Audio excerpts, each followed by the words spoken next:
If you like this video, please give it a thumbs up and hit the subscribe button as well as the bell to be notified of future videos. Thank you. Hello Internet, we are back. We've got the former commander of Special Forces Brigade, General Bornman here with us. Sir, you are most welcome. I'm glad that you are here. Thank you for your time. You know, we like history here.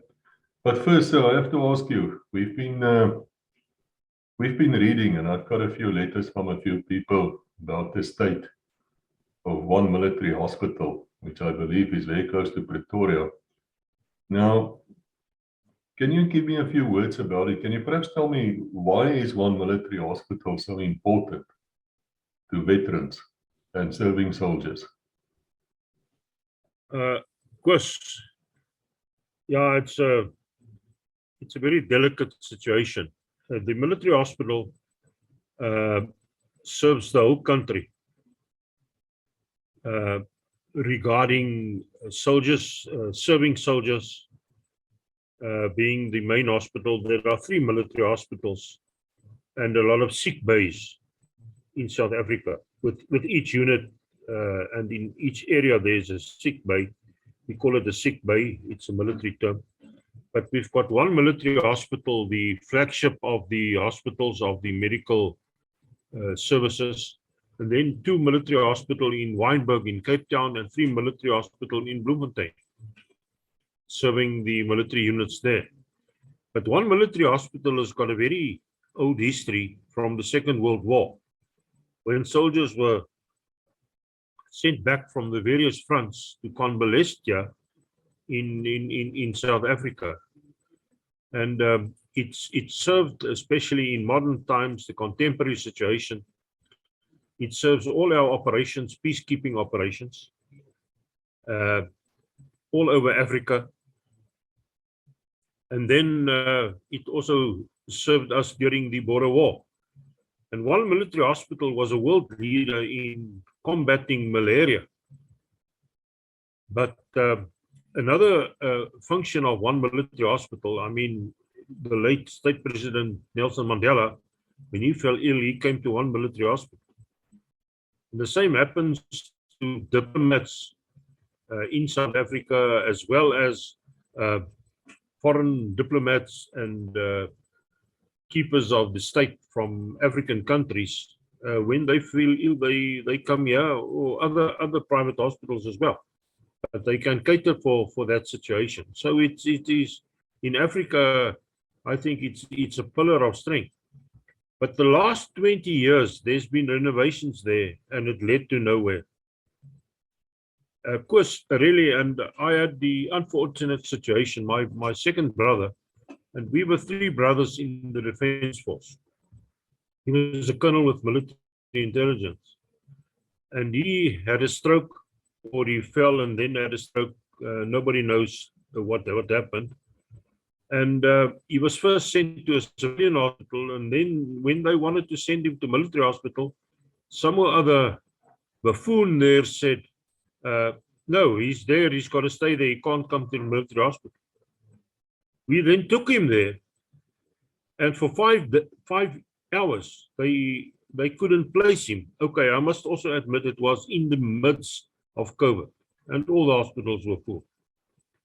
And it took them 5 hours just to get a scan, and then he was sent to another hospital that evening. And this happened in the morning about 11 o'clock. That evening, he was admitted to the Montana hospital and then operated. And he never recovered, and he died. And you know, with any patient in trauma, there's a golden hour that you've got to react. That's very important. Now, it took us a while to get an appointment with the officer commanding of one military hospital.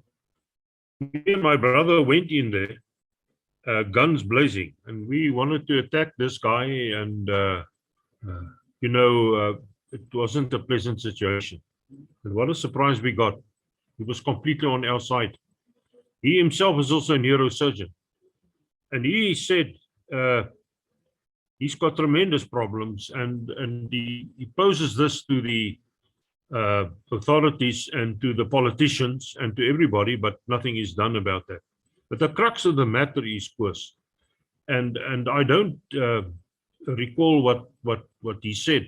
And at the end, we became friends, and we know we even prayed with him for this hospital. But the problem there is there's not one operating theater in that hospital, operational. What doctor will serve in a hospital where he can't operate? I'm talking about surgeons and even non-surgeon doctors. They can't refer their patients there. And this means everybody's got to be outsourced to private hospitals.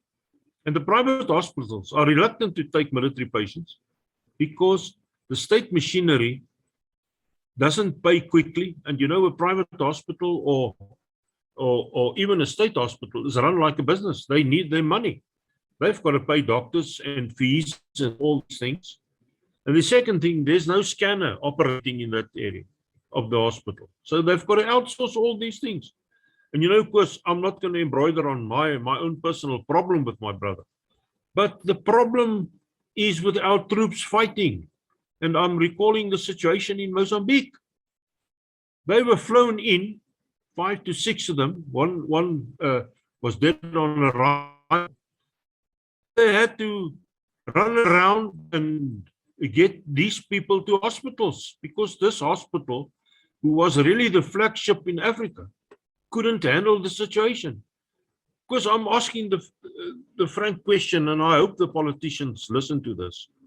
Is it fair to send soldiers into combat in Africa or even in South Africa, and we don't have the medical facilities to patch them up? And that is why we had common ground with the officer commanding of one military hospital, because we all feel for soldiers. And he was in tears. I feel sorry for the man. And he said, yeah, I said, I'm a neurosurgeon, but I can do nothing for these guys. I haven't got the facilities. I'm not bad-mouthing him because the general and ourselves became friends after this. And as I said, we prayed together with the guy, although we went in a very hostile way. And we've now got a friend there.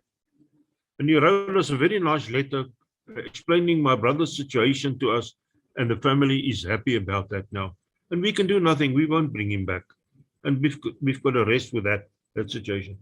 But please, of course, the politicians must think twice. We can't send our people in a situation like this. The same happened in Kangwi.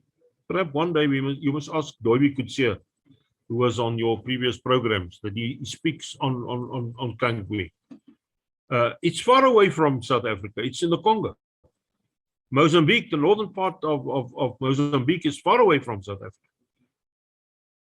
But really, if you can get a guy in this golden hour, now it takes more than an hour to fly from Mozambique to South Africa, the northern part of Mozambique. At least you must bring him to a place where it's operational, that we can do it.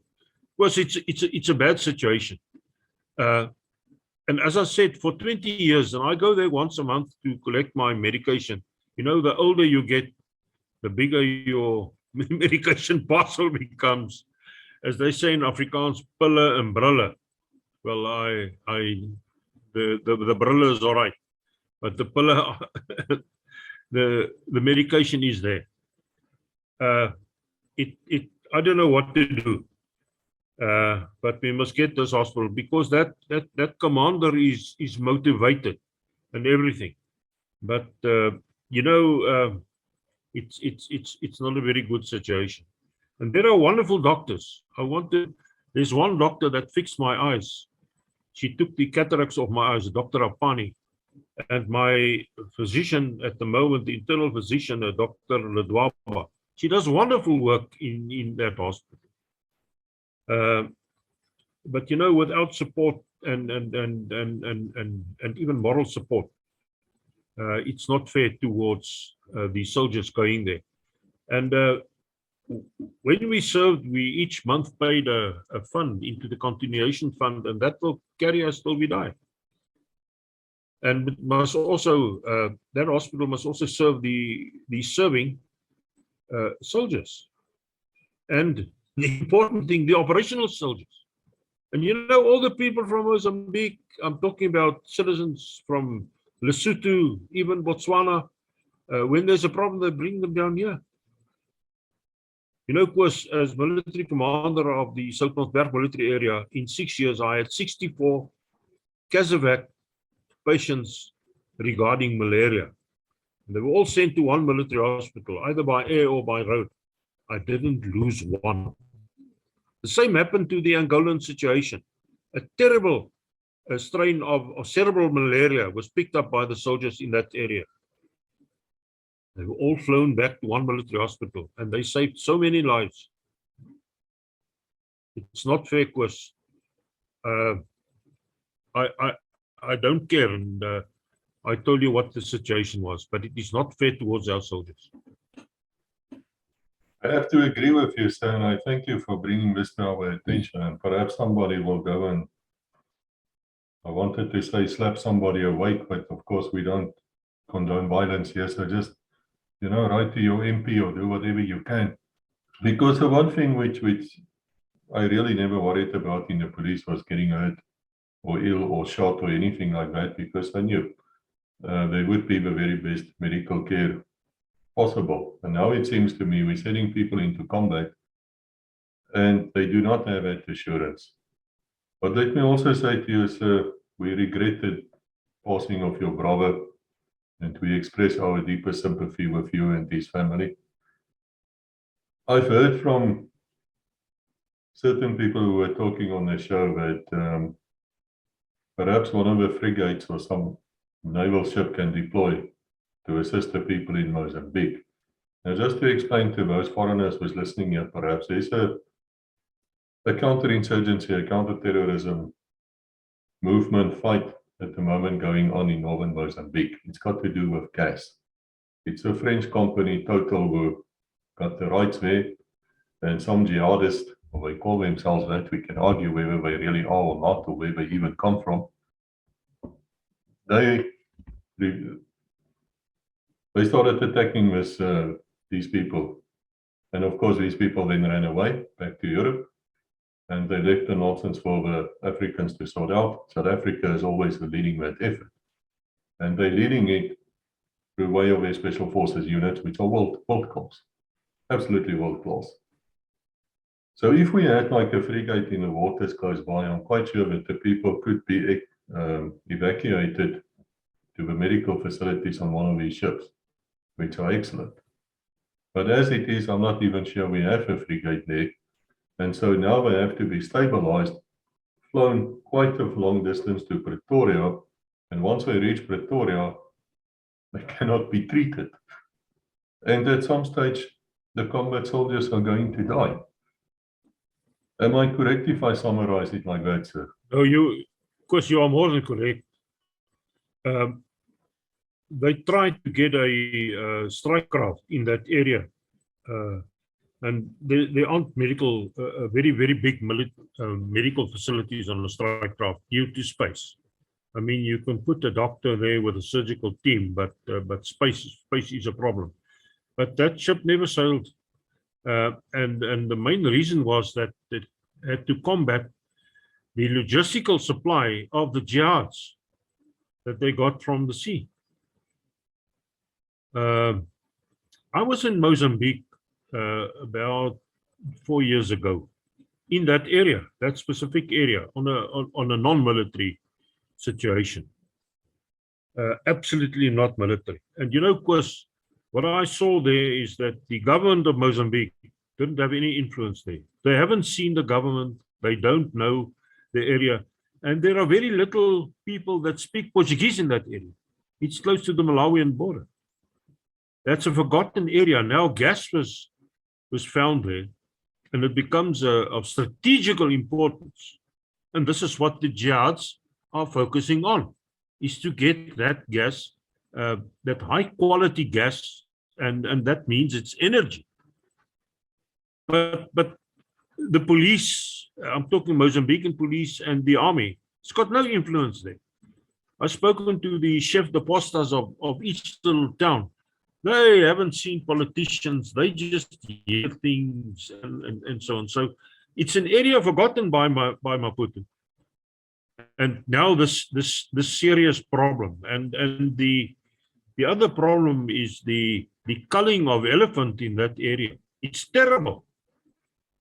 That was one of the reasons why I went up there to go and look. Not for a job or anything. I just went up there. And these are my recollections 5 years ago. And it's a remote area. It's a remote area, and it's not an area controlled by Maputo. And that's why Africa's got to set up. And it's on extended lines that our soldiers have got to go in there. And our medical support due to the distance. And the ideal would be a frigate with a medical team there. From there to the ship, it's not very far from the sea. And then we've got no problems. And we've got the people, we've got the medical teams to do it. But the ships, let's call it maintenance, is a problem. Money is a problem. I'm glad I'm not a politician that orders the soldiers, listen, go and fight there. You know, as you saw with your clips on Savati and Iheke, the guys just went in without air support and these things. I don't want to embroider on that. I wasn't there. I cannot recall anything.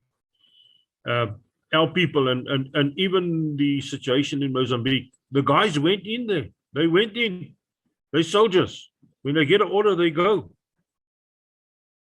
It's not fair, Chris.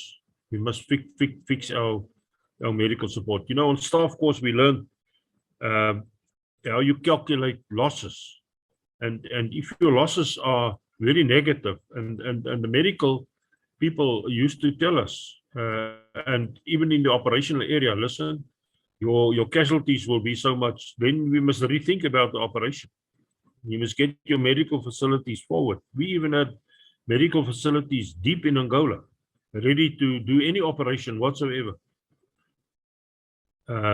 We must think again. Politics overruns sanity. And you know my stance on politicians, whether they're white or black. I don't like a politician, because as a soldier, I've been shunted around by politicians. They've just got one thing in their head, and they don't think about the men. And you as a commander, you think about your men, first of all. Sorry that I had to speak harsh words, but this is the way I feel. And I challenge anybody to counter me on this stance. Well, I don't think it's possible to counter you, sir, because it's true. And it's a disgrace. There's no other word for it. There's no absolutely, Chris. Absolutely. And I also want to say that it's not possible for you people who's been in the military for 30, 40 years, then you retire, to go and get a private medical care. It's just too expensive. You are dependent on what your contract with the military is, but you will be treated at one mill and the other military hospitals. So as far as I'm concerned, they are in a breach of contract here. Absolutely. But Absolutely. even if you sue them, it doesn't really help you. I mean, people are still going to die until they can get their act sorted. And again, it's not the people working there. This is a lack of funding. Absolutely, Chris. Absolutely. Well, Internet, you know, we don't often do things like this on the channel, but I think it's important that we bring this out. So I would ask you to spread this short video around. But what this is about is quite simple. There's a hospital, more than one. They're not being funded. Because they're not being funded, they cannot do what they're supposed to do. And because of that, people are dying without reason. That is criminal negligence.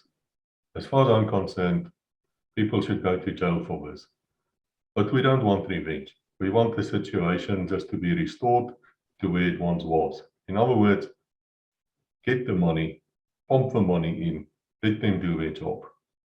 General, is there any last words from you regarding this? I fully agree with it's heartbreaking. It's heartbreaking. And the papers over the weekend was very, very negative about the situation. But you know, journalists are. They just report the bad. There's no solutions. But if this is not a wake-up call, I don't know what's a wake-up call.